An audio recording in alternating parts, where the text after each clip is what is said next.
Le Seigneur veut que nous puissions faire une petite révision de ce que nous avons déjà fait. Alors, vraiment, si tu as un cahier où tu notes, c'est très bien. Parce que ces enseignements, tu pourras aussi, toi, les donner à d'autres personnes. Tu pourras les donner à d'autres personnes.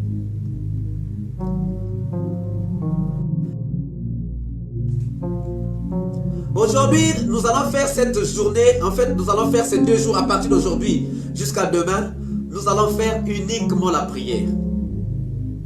Nous allons être dans la prière pour faire ce que le Seigneur a voulu que nous puissions faire. C'est ça que nous devons faire. Maintenant, quelque chose aussi à faire. Ce soir, on doit revoir pourquoi le Seigneur nous a emmenés ici. D'où nous sommes partis et où est-ce qu'on a commencé et où est-ce que nous sommes. C'est cela qui est porté encore aujourd'hui. Bien-aimés, pour commencer, on a dit qu'il fallait obligatoirement récupérer quelque chose. Mais on ne peut pas récupérer quelque chose si on ne reconnaît pas avoir perdu la chose. On ne peut récupérer que ce qu'on a perdu. Récupérer, c'est reprendre ce qui nous appartient, mais qui à un certain moment ne s'est plus retrouvé dans nos mains. J'avais quelque chose dans mes mains, mais à un certain moment, j'ai perdu la chose qui était dans mes mains. Les récupérer, ça veut dire que c'est reprendre la chose. Que la chose revienne dans mes mains. Et c'est cela que le Seigneur voulait que nous puissions faire toute cette semaine. Et le Seigneur ne parle pas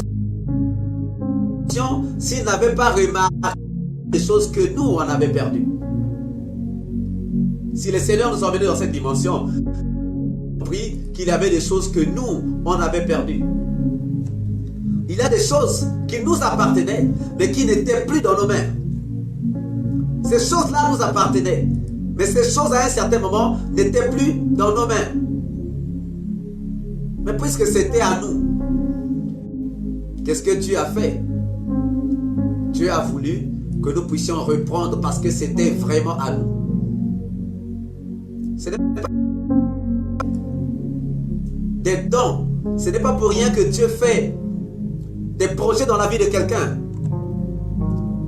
Mais quand Dieu fait des provisions dans la vie de quelqu'un, c'est pour permettre Dieu le veut. Mais il peut arriver qu'il y ait des choses qu'on doit dire. D'abord, premièrement, ce qu'il faut savoir, ce qu'il faut savoir, c'est que tu ne peux pas récupérer que ce qui est à toi, mais qui n'est plus dans tes mains. Deuxième des choses, tu ne peux pas récupérer ce que tu n'as pas perdu. Donc, s'il faut récupérer, tu vas récupérer ce que tu as perdu. Troisième point, c'est que pour récupérer, il faut avoir fait le constat qu'il y a quelque chose. Bien aimé, si tu n'as rien perdu, tu ne vas aller rien récupérer. Constat que tu as perdu, tu ne peux pas aller chercher. Donc il faut aussi faire le constat qu'il y a quelque chose que j'ai perdu. Et c'est pour cela que Dieu nous a emmenés dans tout ce que nous avons fait depuis lundi. C'est pour que nous puissions faire un constat sur nous. C'est pour que nous puissions faire un constat. Alléluia. C'est pour que nous puissions faire un constat. Et le constat, je crois que chacun l'a fait. Le constat, chacun l'a fait. Dieu a pris dans le livre d'Ézéchiel, chapitre, voir que Dieu a pris Ézéchiel et il l'a emmené. Il a emmené Ézéchiel dans une vallée pleine d'ossements desséchés. Mais pourquoi il avait fait? Dieu voulait que Ézéchiel puisse faire le constat. Dieu voulait qu'Ézéchiel puisse faire le constat. Qu'il fasse le constat sur ses ossements. Qu'il sache que ses ossements étaient vraiment desséchés et qu'il n'avait pas de... De sorte que lorsque Dieu a dit que Ézéchiel sache que oui, c'est la main de Dieu.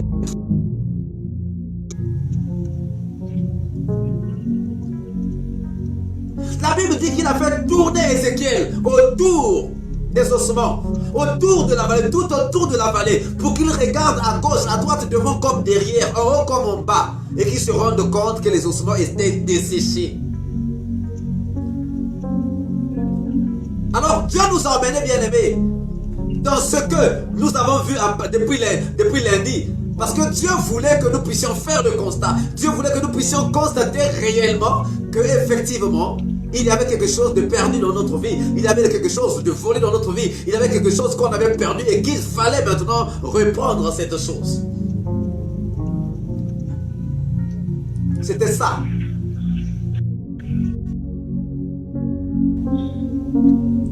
Donc Dieu nous a expliqué pour que nous puissions faire le constat. Alors qu'as-tu donc constaté? Qu'est-ce que tu as constaté sur ta vie par rapport à tout ce qu'on nous a dit? Qu'as-tu constaté sur ta maison? Constaté sur ta famille? Qu'as-tu constaté? Peut-être que tu es en train de prier pour quelqu'un. Qu'est-ce que tu as constaté sur cette personne-là? Qu'as-tu constaté sur la personne sur laquelle tu es en train de prier? Sur ta maison, sur ta propre vie, sur ton travail? Qu'as-tu constaté sur ta famille? Si tu as fait un constat que tu as perdu quelque chose, qu'as-tu perdu? As-tu perdu la soif de la prière? As-tu perdu l'homme de ta vie? Qu'as-tu perdu, bien-aimé? As-tu perdu tes finances, ton mariage, ton bonheur, ta joie? Qu'as-tu perdu? Je vais te raconter 3 histoires. La première histoire, bon, pas une histoire, mais un fait réel.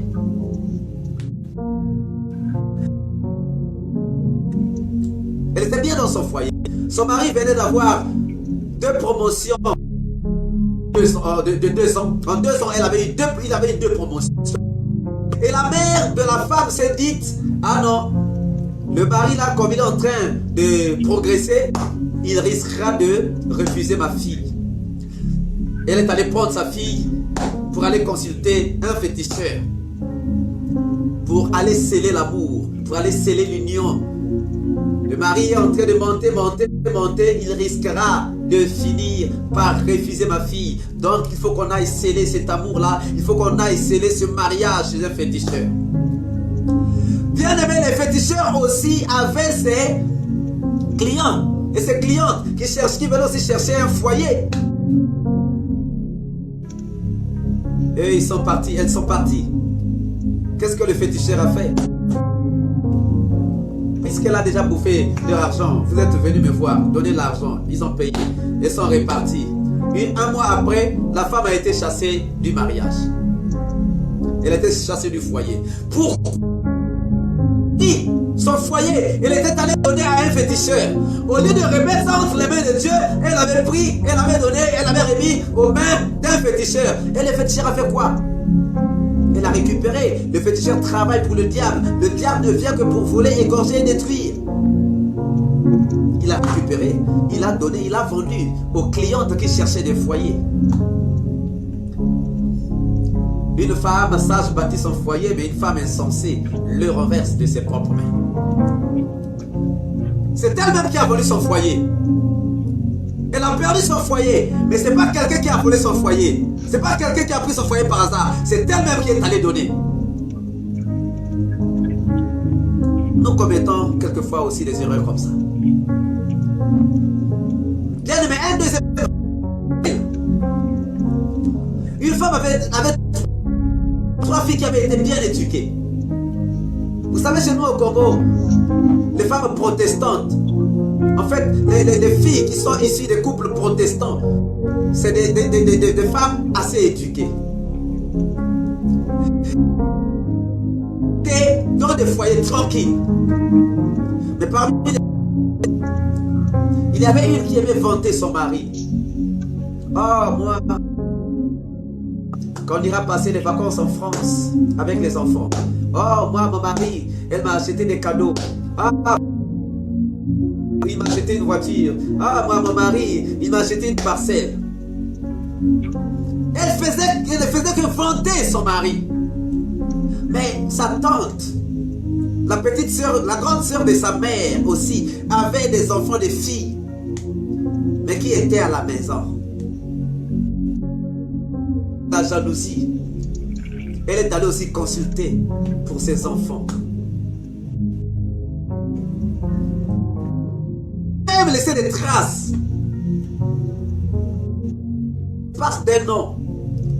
Les 3 qui étaient dans le foyer ont perdu leur foyer. Et les 3 cousines qui n'avaient pas de foyer, qui n'étaient pas assez éduquées, se sont retrouvées dans les foyers.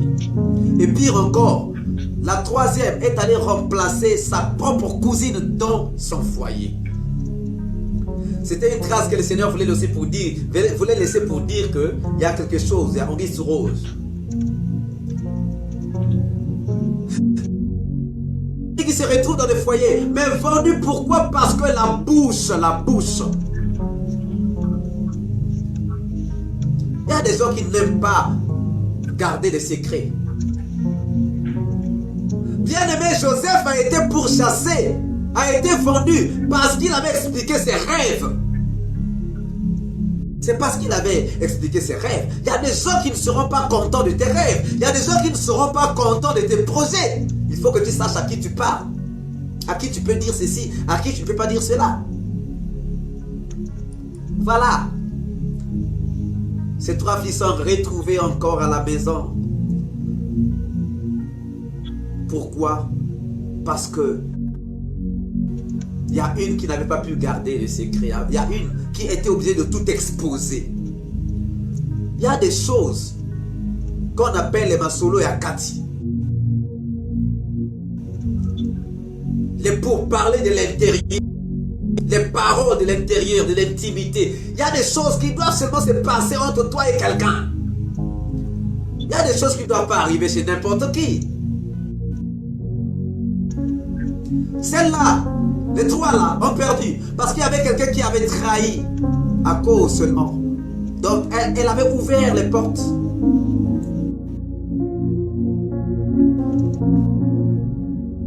Mes filles qui méritent ces foyers-là. Mais, pour terminer, bien-aimé, un jour, j'étais en train de préparer quelque chose. On m'amène un monsieur. On m'amène un monsieur. On me dit, Patrick, prends soin de ce monsieur parce que il veut se suicider. Ah bon, il veut se suicider pourquoi? Ingénieur en télécommunication, il a étudié au Maroc, il est rentré au pays, mais malgré qu'il avait beaucoup de sociétés, il y avait MTN, il y avait je ne sais pas quoi, il avait envoyé ses dossiers par... Dès que son dossier arrivait, on l'appelait. Mais dès qu'il partait, on s'excusait. Oh non, bon, tu sais, c'est pas aujourd'hui qu'on a reporté le test pour un jour antérieur, pour une date intérieure. Ah bon? À tout moment, c'était ça. Dès qu'il envoyait son CV, on l'appelait toujours, mais on lui disait la même chose. Je lui ai demandé qu'on fasse 3 jours de jeûne et prière. Il avait dit, je n'ai jamais jeûné, mais je vais jeûner. On a fait 3 jours de jeûne et prière. Eh bien, ce monsieur a vu Pendant qu'on est en train d'adorer, pendant qu'on est en train de chanter, j'ai remarqué que lui, il ne chantait plus. Il ne chantait plus, mais il avait son regard barré quelque part. Après, je l'ai secoué. Quand je l'ai secoué, il me dit, non, frère Patrick, moi je suis sauvé. Sauvé comment? Alors, pendant qu'il s'était arrêté, pendant qu'il ne chantait plus, en fait, il a vu un phénomène mystique. Il a vu, c'est comme s'il était en train de se dédoubler. De se dédoubler. Sortir de lui. Vêtu d'un manteau kaki. Un vieillard qui était au-dedans de lui. Vêtu d'un manteau kaki. Mais c'était qui? Et le gars a seulement dit au revoir, lui a fait signe de la main pour dire au revoir. C'est lui avec qui j'étais aussi en train de prier a fait le même geste. C'est là où j'ai dit, mais qu'est-ce qui se passe? Mais il dit, non, c'est passé. Bien aimé. Son oncle avait trafiqué son étoile. Il savait que le garçon là était très intelligent, très compétent. Il avait fait l'échange d'étoiles. Donc il travaillait, il était directeur dans une compagnie. Mais il travaillait avec l'étoile de son neveu. Il s'occupait de son neveu. Tout ce que le neveu demandait, il donnait. Il donnait. Mais il travaillait avec l'étoile du neveu. Mais bien aimé, je vous assure que dès qu'on avait fini ce travail-là, ces 3 jours de jeûne de prière, la semaine qui avait suivi, non seulement appelé à MTN, mais l'oncle avait été licencié de son travail. Il avait été licencié. Parce que l'étoile avec laquelle il travaillait a été récupérée. L'étoile avec laquelle il travaillait a été récupérée. Bien aimé, parce que tu as vendu toi-même. Tu as perdu parce que tu as ouvert les portes. Mais quelquefois tu n'as rien fait. Quelquefois l'ennemi est seulement venu lui-même. Ou bien il a trouvé que tu as ouvert une porte. Pourquoi tu peux ouvrir une porte? Fais ouvrir une porte par l'orgueil par exemple. Quand tu es trop orgueilleux, les gens vont chercher à te faire taire. Quand tu ne salues pas les gens dans ton quartier, quand tu ne salues pas les gens, ils vont se dire, mais il se prend pour qui? Ils vont chercher à te faire taire. Quand tu n'aimes pas, les gens vont chercher à te faire taire.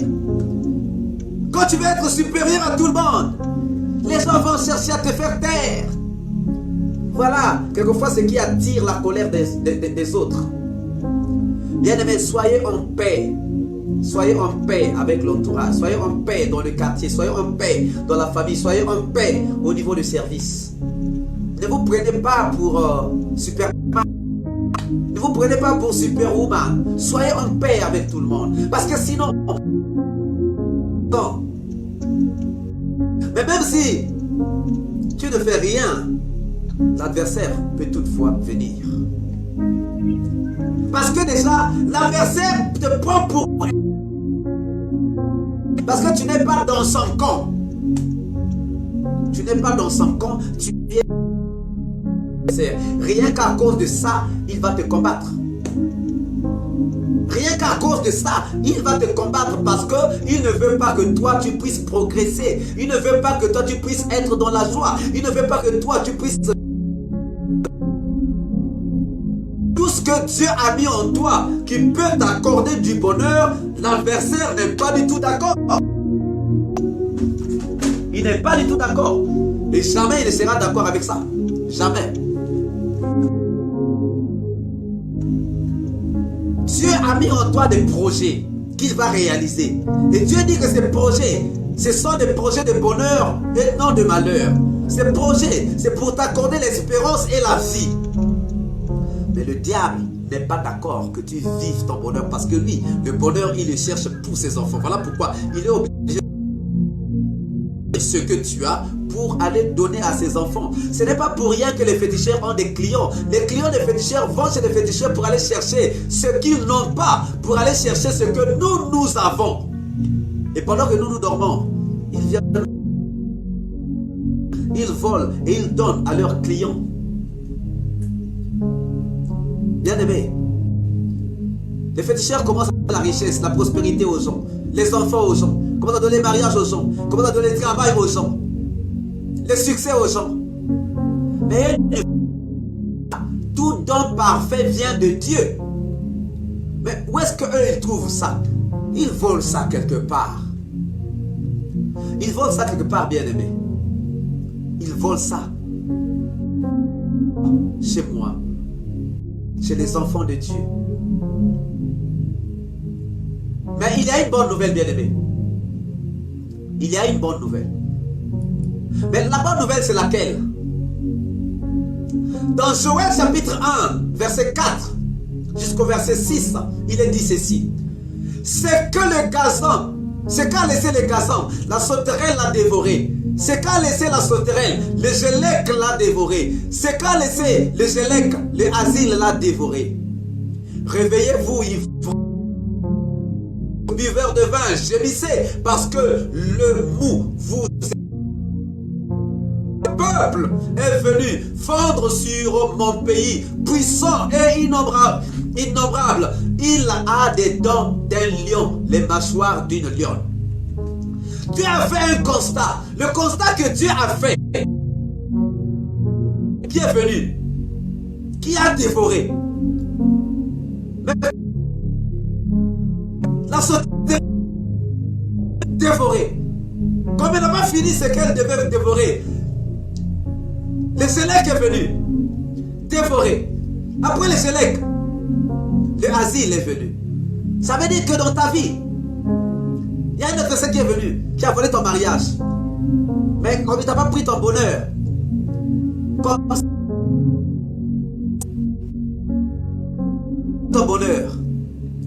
Mais comme tu avais encore des enfants, voilà encore. C'est parce que le but c'est quoi? C'est voler, voler, voler, voler, t'égorger afin de te détruire. Il y a des gens à qui on a volé plusieurs choses. Il y a des gens à qui on a volé plusieurs dons. Le premier adversaire était venu, il a pris, il est parti. L'autre est venu, il a pris. Le troisième est venu, il a pris. Voilà.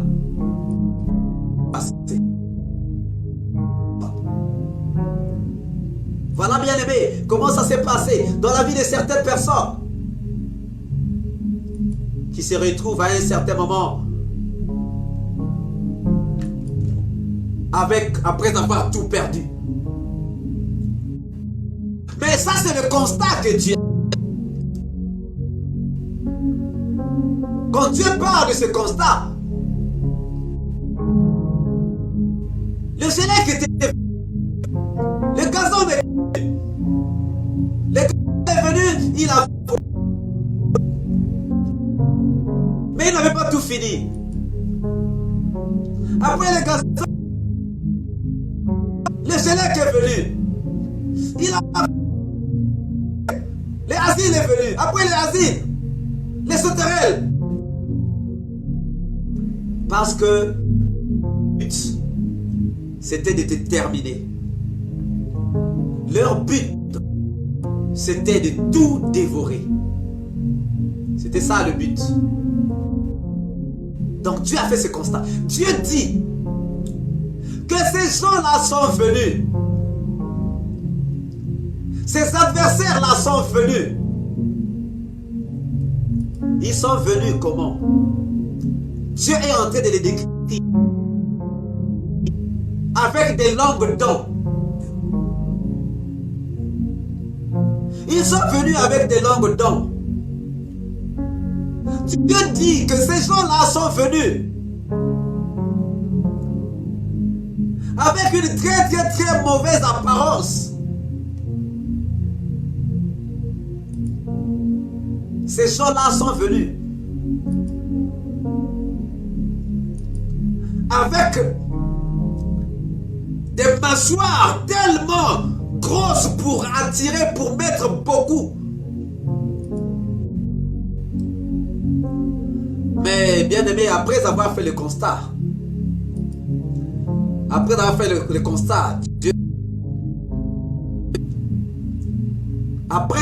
le constat, Dieu donne une promesse.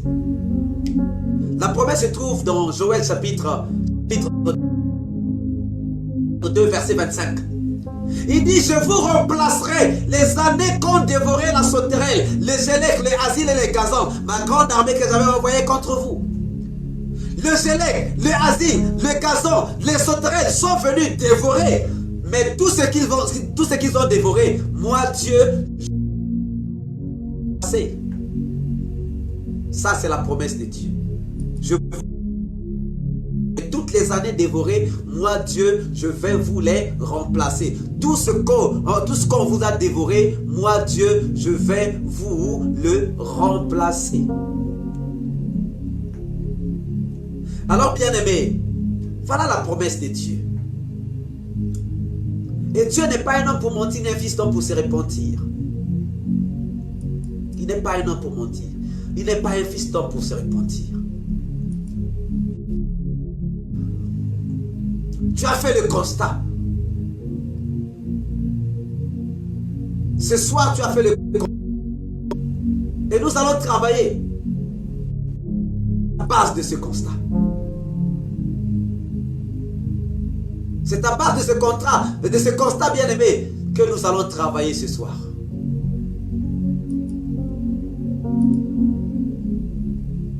À base de ce constat. Qu'est-ce que tu as constaté dans ta vie? Qu'est-ce que tu as constaté?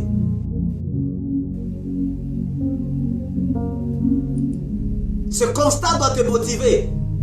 Ce constat doit motiver ta prière de ce soir. Ce constat doit motiver ta prière de ce soir.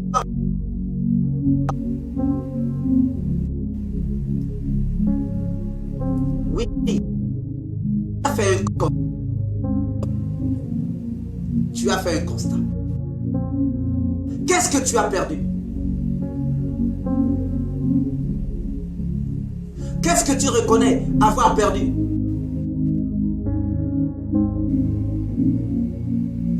Alors bien aimé,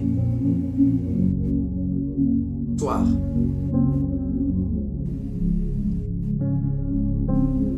tu vas élever ta voix.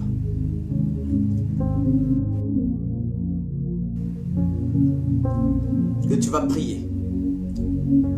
La première des choses que tu vas faire, bien aimé, quand tu vas prier, prie. Ne t'occupe pas de celui qui est à côté de toi.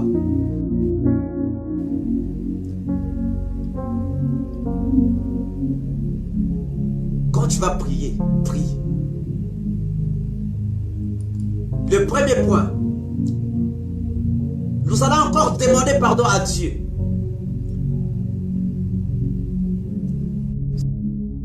Dieu. Pour tous les endroits où nous sommes allés nous vendre nous-mêmes. Tu vas dire, Seigneur, pardonne-moi. Je suis allé à tel endroit. Je ne savais pas que j'étais parti pour me vendre. Dis, Seigneur, je suis allé me vendre moi-même. C'est pardon. Tu vas se dire, Seigneur, ici, par mon orgueil, je croyais être la plus belle du monde. Et je croyais être le plus intelligent du monde. Je croyais être. Mais Seigneur, regarde ce qui s'est passé. Bien-aimé, ce soir maintenant, élève ta voix et commence à prier pour demander pardon à Dieu. Dieu dit, reconnais seulement tes fautes. Reconnais seulement tes péchés. Il suffit que tu reconnaisses. Oui, moi j'étais allé. C'est entre toi et ton Dieu.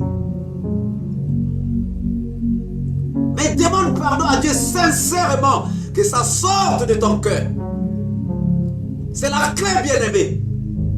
Que ça sorte de ton cœur. Que ça sorte de... Ne durcis pas ton cœur ce soir.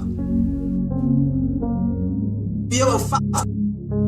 Ce soir, tu es en face de Dieu. Il s'appelle Je suis. Il ne s'appelle pas J'étais. Il ne s'appelle pas Je serai. Il s'appelle Je suis. Celui qui s'appelle Je suis veut que tu lui aies à vous de foot. Tu es parti chercher du succès. Tu étais parti chercher des enfants. Tu étais parti chercher un mariage. Tu étais parti chercher de la beauté, de l'attirance. Tu étais parti chercher la force pour que tu deviennes Mike Tyson. Tu étais parti chercher je ne sais pas quoi. Si tu es rentré dans un temple du diable, demande pardon à Dieu. Élevons tous nos voix et